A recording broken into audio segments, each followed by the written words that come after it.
क्या वो मंत्र जिसका जाप आप करते हैं उसको गुप्त रखने से ही उसका फल मिलता है? सामान्य तौर पर आप जो मंत्र का जाप कर रहे हैं वो गुप्त रखने की जरूरत नहीं है, क्योंकि वो मंत्र कहीं भी किसी जगह किसी पुस्तक में भी सबको मिल सकता है और वो सार्वजनिक हो जाता है। लेकिन जो मंत्र आपके गुरु द्वारा अभिमंत्रित करके दिया गया हो वो मंत्र को गुप्त रखना चाहिए और किसी को बताना नहीं चाहिए। या तो जो मंत्र आपको किसी और तरह सपने में कोई देवी शक्ति द्वारा बताया गया हो वो सार्वजनिक नहीं करना चाहिए और गुप्त रखना चाहिए। मुझे ऐसे ही एक मंत्र देवी शक्ति से स्वप्न में प्राप्त हुआ था। वो मंत्र 20 साल से मैंने गुप्त रखा है और किसी को नहीं बताया है और मरते दम तक नहीं बताऊंगा। जब आप किसी किताब से कोई मंत्र उठाकर उसका जाप करते हैं तो उसका फल तो मिलता है, लेकिन जब आपके गुरु ने आपको कोई मंत्र दिया है अभिमंत्रित करके, वो मंत्र करने से आपको उसका ज्यादा फल मिलता है। जैसे कि सामान्य मंत्र रिवॉल्वर का काम करता है और गुरु द्वारा दिया गया मंत्र मशीन गन जैसा काम करता है। दरअसल मंत्र गुप्त भेद होता है किसी रहस्य का। ये जपने वाला मंत्र नहीं जो आपने बना मान लिया है। रहस्य उजागर नहीं किया जाता, वरना दुश्मन लाभ उठाकर आपको हानि पहुंचा सकते हैं। इसी प्रकार किसी बात का रहस्य जानकर गुप्त रखने को कहा है ताकि आप भ्रमित न हो सको। मनमर्जी से मनुष्य मंत्र को जप कर कोई काम निकालने का मंत्र बना रहा है। कर्म ही वो मंत्र है जिससे आपके सभी काम पूर्ण होंगे। मंत्र जपने ध्याने से विद्या ट्रांसफर नहीं होती, बल्कि मंत्र का भेद समझो तब जाकर आपका भला होगा, वरना पतन हो जाएगा आपका। जैसे आप किसी नाई या हस्तकार के पास काम सीखने जाओ और वो काम सिखाने की बजाय आपको कोई मंत्र पका दे जपने के लिए, तो भाई आप कभी काम नहीं सीख जान सकते। आपने गुर सीखने जानने होंगे, तभी मंत्र फलित होगा। मंत्र भी एक कर्म है। हर कर्म का फल मिलना निश्चित है, चाहे हम बताकर करें या बिना बताए। दरअसल जैसा कि आपने सुना होगा कि कोई काम करने से पहले ढिंढोरा पीट दो तो उस काम के पूरा होने में शंका होती है। उसी प्रकार ऐसा माना जाता है कि मंत्र जाप के बारे में किसी को बता दिया तो उसमें भी बाधा आ सकती है। देवी देवताओं की पूजा में मंत्र जाप करने का विशेष महत्व है। जैसा कि आप जानते हैं कि मंत्र 3 प्रकार के होते हैं, वैदिक, तांत्रिक और शाबर मंत्र।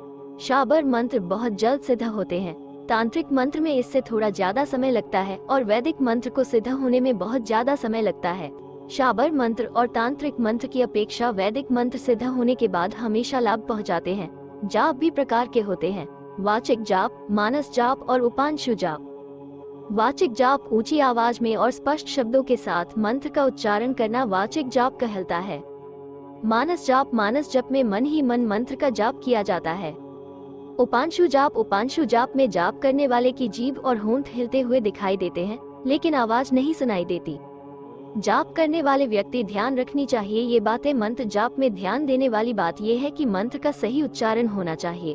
जिस मंत्र का जाप करना है उस मंत्र को गुप्त रखना चाहिए। किसी बताना नहीं चाहिए कि आप कौन से मंत्र का जाप कर रहे हैं। मंत्र जाप करने वाले व्यक्ति को दान पुण्य करते रहना चाहिए। साफ आसन पर बैठकर मंत्र जाप करना चाहिए। घर में साफ सफाई का विशेष ध्यान रखें और अधार्मिक कामों से बचना चाहिए। ऐसा क्यों कहा जाता है कि गुरु मंत्र को गुप्त रखना चाहिए? गुरु साधक को गुरु मंत्र देते हैं।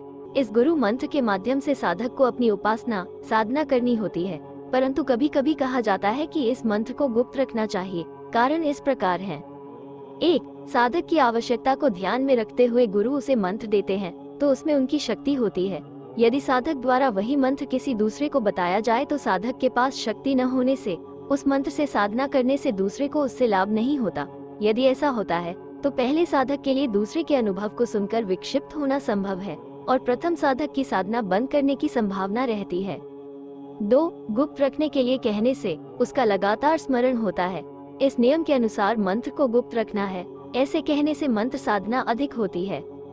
3. चूंकि हर किसी का मंत्र अलग होता है, इसलिए किसी का मंत्र क्या है ये जानने से उसे बिल्कुल भी फायदा नहीं होता है। 4. गुरु मंत्र सिर्फ जप नहीं है, यह एक मंत्र है। मंत्र का गलत तरीके से जप किया जाए तो यह मंत्र जप करने वाले दूसरे व्यक्ति को भी नुकसान पहुंचा सकता है।